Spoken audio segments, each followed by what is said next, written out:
Smoky, spicy and sweet. This is one of my favourite modern classics, the Penicillin. So last week I showed you how to make a delicious honey and ginger syrup.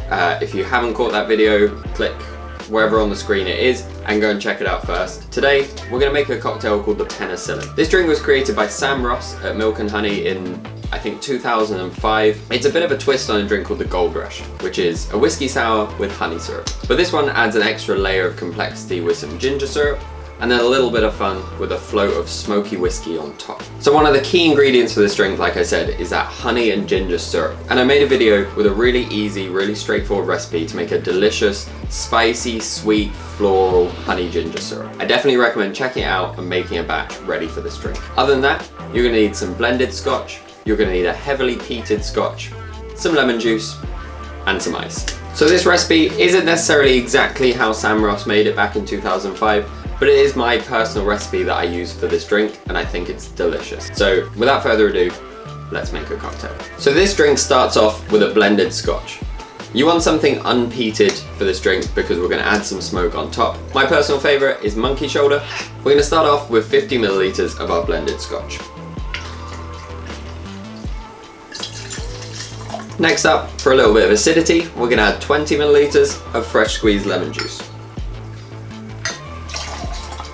Then we're gonna come in with our ginger and honey syrup that we made last week. We want about 15 to 20 ml of this drink, depending on how sweet and how spicy you like it. Personally, I use 20 ml. I think this drink can stand up to being a little bit sweeter because you've got those big spicy notes from the ginger, you've got a lot of smoke on top, you've got a lot of very big flavors in there, and I think it works perfectly.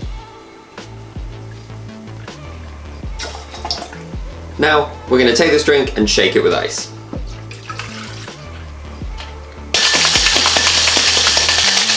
So finally, we're gonna fine strain this drink over ice. You can use a big block of ice, you can use cubed ice.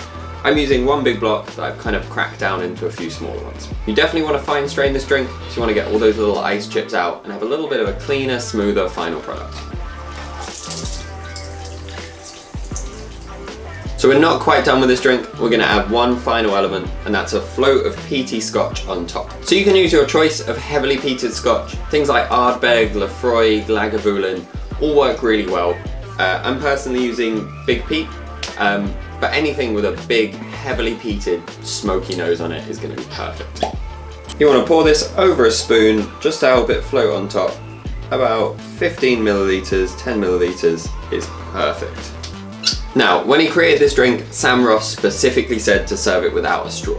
The idea is that you get a big hit of that smoke and that peat on your nose, and then you get the spicy, sweet, balanced cocktail underneath.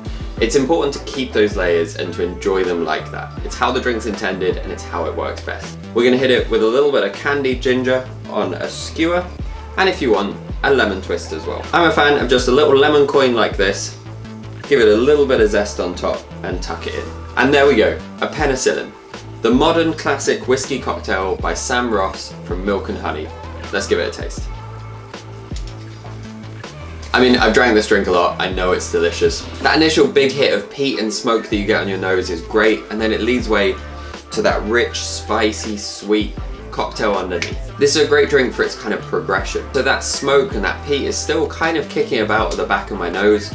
The ginger, the spice is still there, it lingers for a long time, and it really just makes you want to take another sip.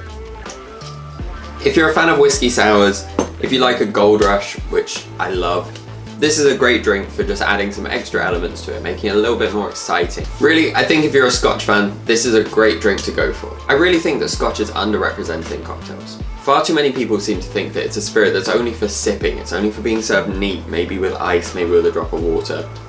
And that's just not true. So many scotches mix so well and you can make incredibly exciting cocktails with them. And this is a great example. It's also a great example of blending two very different styles of scotch together to bring two different flavors. The blended scotch is probably going to be more rounded, it's going to be a little bit softer, and then you get that big hit of Islay peat that really rounds the cocktail out and it brings some excitement even in that small kind of 10 ml floated on top. And what's great about this drink is as you sip through it, that smoke's going to become less and less prominent, it's going to mellow down a little bit, and the cocktail underneath will become more and more prevalent. It's great because it gives you that nice transition throughout the drink. It changes, it keeps it exciting, and the first sip and the last sip are going to be very different but equally exciting. So I definitely recommend go out, make this syrup and try a penicillin. If you found this video interesting, then fantastic. Leave a comment below with what drink you want to see me make next. If you did like the video, feel free to leave a like or hit subscribe if you want to see more cocktail content from me. You can also follow me on Instagram at todays_tipple, where I post new drinks every single day. Cheers!